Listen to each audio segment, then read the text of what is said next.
महिलाएं खुद अपनी चिता बनाकर उस पर लेट रही हैं। पर क्यों?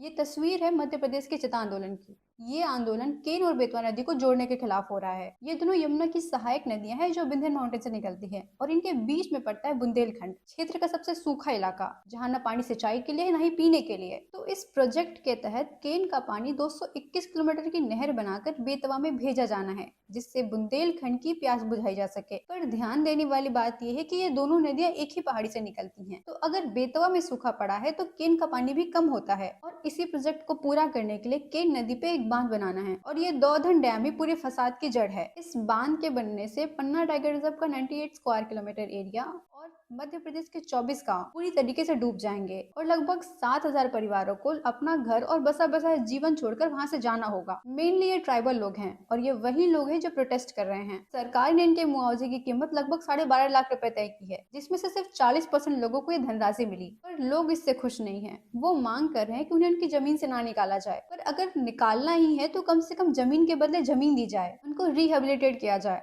जहां वो अपने ट्रेडिशन, कल्चर और कस्टम को फॉलो कर सकें और एक सम्मान पूर्वक जीवन जी सकें। हालांकि इस केस में कुछ और बातें ध्यान देने वाली हैं।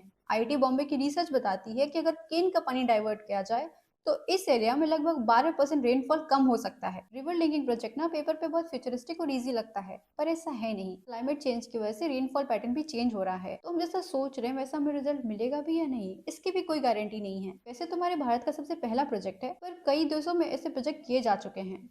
कई कई जगह ये सफल भी हुए हैं, पर कई जगह ये बहुत बुरी तरीके से फेल भी हुए हैं। जैसे अरल सी सबसे बड़ा एग्जाम्पल है इसका।